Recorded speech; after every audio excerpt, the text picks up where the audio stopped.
Hi everybody, welcome back. We're at the end of our week. Thank goodness. There's been lots of eyeliner, lashes and stuff like that. So today we're going to be I'm going to be posting some demo stuff in bits and pieces from my past so that you guys can see some stuff I've done on myself and other people, just to give you some different eyeliner ideas, some different lash ideas, some help with that, and you're going to just kind of like see the demos, and then we're going to go into the assignment at the very end.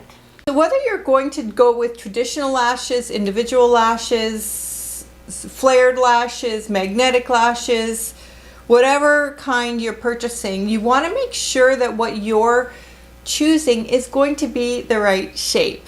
Now I have in front of me a whole bonanza full of eyelashes. Let me see. I'll get a shot with my phone and I'll post it. One sec. So as you guys can see, it's like a lash insanity here on my desk. I just wanted to kind of give you guys a glimpse. Within each of these, there's about, I don't know, 5 or so. So I think we've got well over about 120 pairs here. So different kinds, different structures. Every single one of them is different. So yesterday, styles of short, and the differences can be very, very subtle. I'll see if I can hold both up at the same time to show you next to each other. Here we go. Whew, I'm not good at this. Let's see if I can get my hand behind it. So you guys can see something very, very subtle, even though it's basically the same length, that there's slight differences in between the lash structure, and that can make a real difference on your eyes. And I had one of my subscribers ask me if I could teach a little bit more on eyelashes, and so that's what we're doing today. And hey to that subscriber, just shouting out to you. Here's your video. So when I'm testing a lash to know if it's a good lash or not, when I peel it off, it needs to stay somewhat intact. Now when you look at this band here, there are options. You can get eyelashes that have a black band and ones that have an invisible band, and a lot of that is personal preference. I have a real issue when the lashes are too heavy, so what I'm searching for currently is a very lightweight lash that doesn't feel pokey on the ends or have a really awkward feeling band. I don't like that at all. We all seem to love like something like this where it's the Kiss lash, and this is a wonderful lash, and we'll talk more about the different structures shortly. But just when you pull it off, you want to pull it from the outside in or inside out from one end and across so that it doesn't fray. And what I'm really loving about this particular eyelash and factory is that their bands are really sturdy, but they're very, very light. And so I may take this on as part of the Boomx brand. We'll see.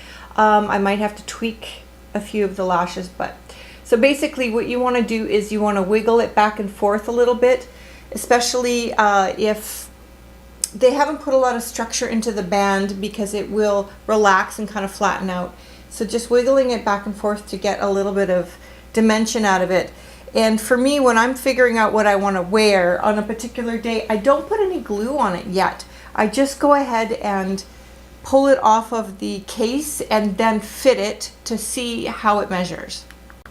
What I'm personally after for the lashes that I want to carry is I want the lash length to be not a requirement to cut them every time. I want them to be, most of them at least, to be a size that's reasonable within a normal eye shape size.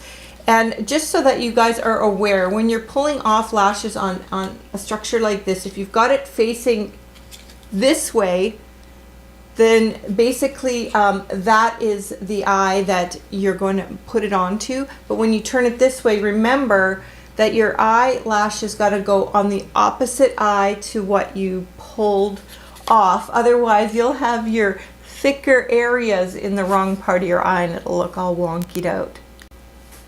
Then for your lash, putting on your lash itself, one hand is always going to be a little stronger than the other. I don't have any glue on this because I'm going to be ripping them off and putting others on.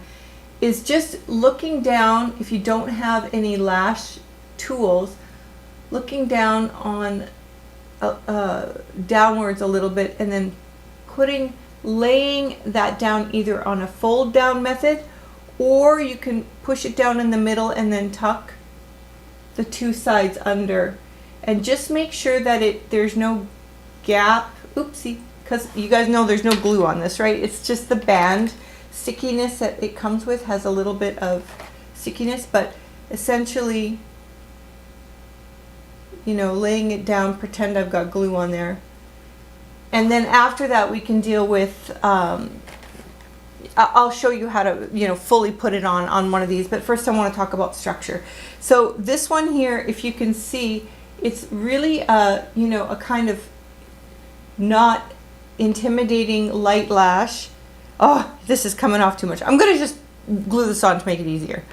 Let's just get this done. Okay, so then in order to glue it, I'm just gonna take, right now I'm using callus glue, but I am testing glues out as well to find a glue that I really like for the line, and tweaking that glue and making sure that it doesn't get too, I hate when you've got to peel off and you've got clumpers and things like that. Remember, more glue isn't necessarily better, just want enough. You want it to get tacky, so I leave it for, you know, a half a minute or so, and I just get a feel for if it's the right tackiness. And then I'm going to place it down, make sure that the ends are adhering, and if they're not immediately adhering, like this one is not here, it means I maybe need a little bit more glue. So just with the glue, I'm just going to paint a little bit more on. And in all fairness, I kind of was looking for something and it probably dried a little bit too much. I was looking for the little eyelash holder thingy, but I can do it with my fingers too, so it's no big deal. So if you don't have that thingy, it's fine. You can do it with your fingers. And I got a little bit more glue on the inner part. And sometimes you just want to gently hold it there for a second. Give it a chance to dry, but you know, do gentle blinking. Looking down, don't look up yet. Just keep looking down. Looking down really helps it to kind of like give it a chance to cement down and allow that to dry for just a little bit, so you don't have it lifting, but you also want to kind of keep an eye on it for about 5 minutes or so. And if you see anything getting wonky or pulling or doing anything weird, then you can pull off and reapply, or you can also just put a touch of glue right near the lash line and that should help it. So essentially the structure of both of these are very, very similar in that they're fairly unified around, with the longest bit kind of coming in the middle. This type of lash is just a little bit more fluttery, and this type is a little bit more kind of pokey. But you guys can see just with this lash, it's small enough, short enough that it doesn't look overwhelming or over glamorous. It's something that nobody's going to look at you during the day and while you're out and say, ooh, what is she doing? It's the middle of the day. You could wear this to work, get away with it, and it just gives a nice natural lift to the eye. And then now we'll add some glamour. So once you've kind of gotten the hang of just doing a really basic lash like this and it's not overwhelming, you could begin like to play a little bit and see what, you know, you can push yourself to do. Like this one, for example, these are really large, right? So let's see what happens. Can I get away with it? So remember, you want to go to the, if you hold it up, you want to go to the lash that is coordinating with that side, and then you're going to lift it off. You can use tweezers if you want to.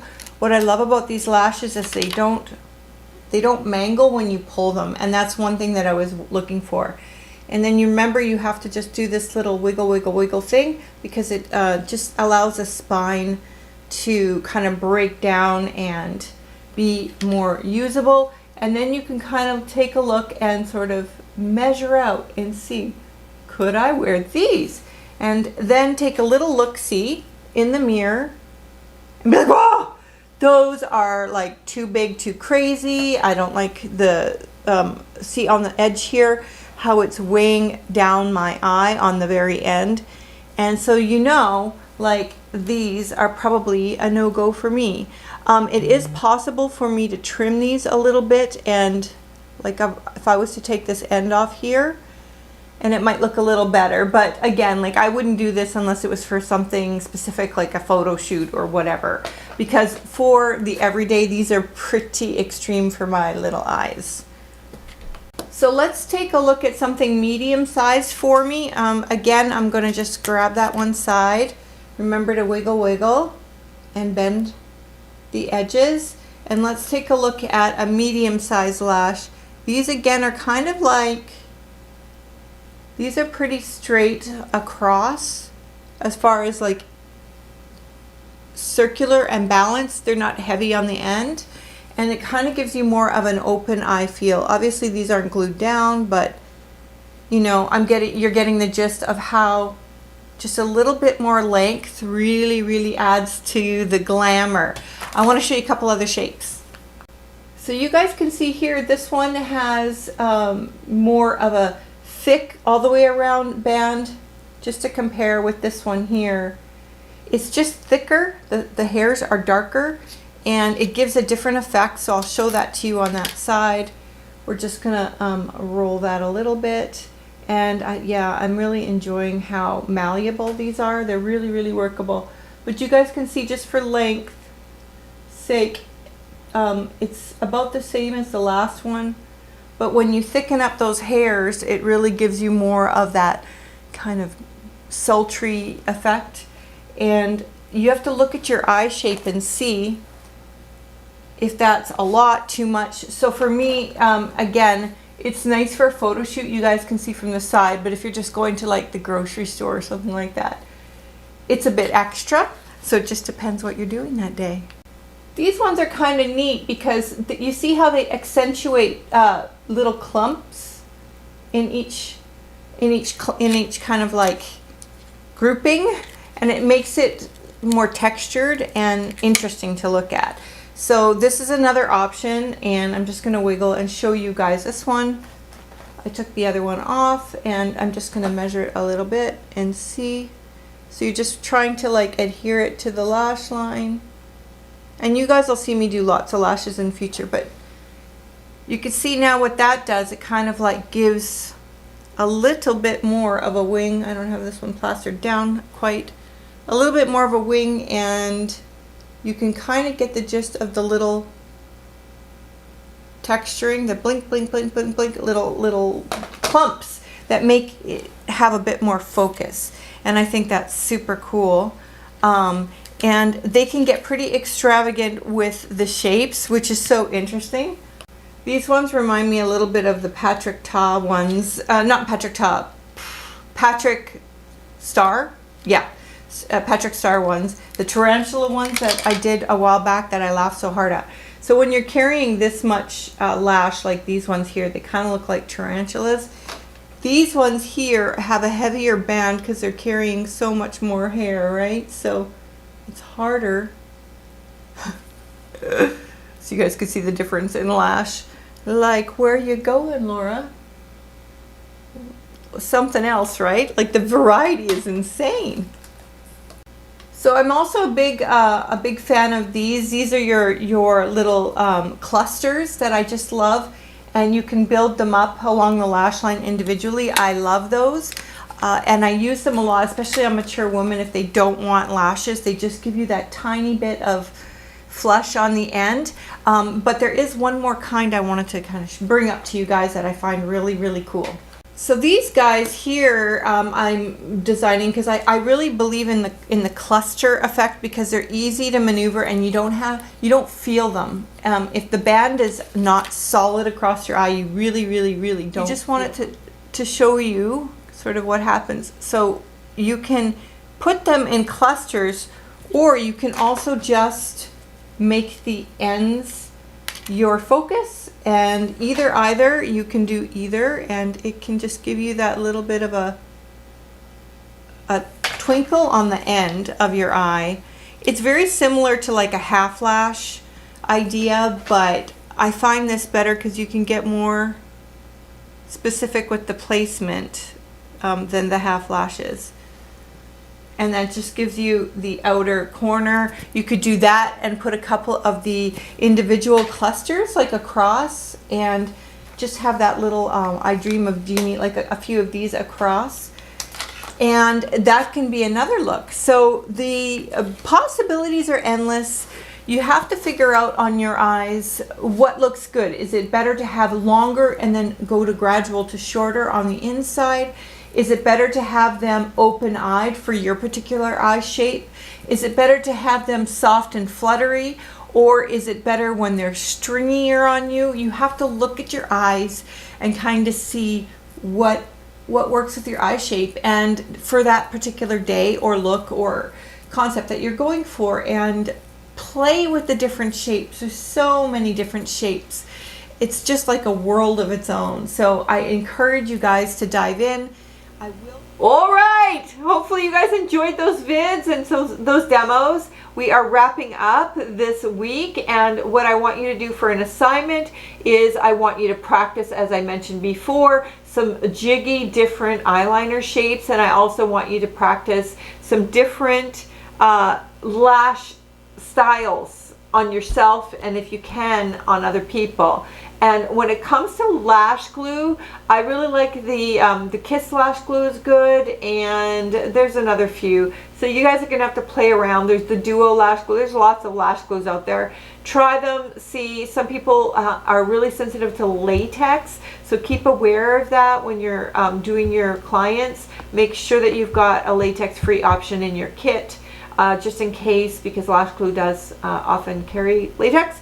So just keep that in mind. We are going to be doing eyebrows starting next week, so don't forget that, and please comment below. Don't forget to like, subscribe, and if you want to become a certified makeup artist, you guys know what to do. The links below. We're on Teachable, and you can go there and become certified and follow along with the assignments. They're different assignments in some cases, and they're going to be looked at. You're going to be tutored. You'll have a quiz, and when you fulfill all the things that you need to fulfill, you're a makeup artist. Oh, Saved by the Bell. We'll see you guys next week. Bye for now.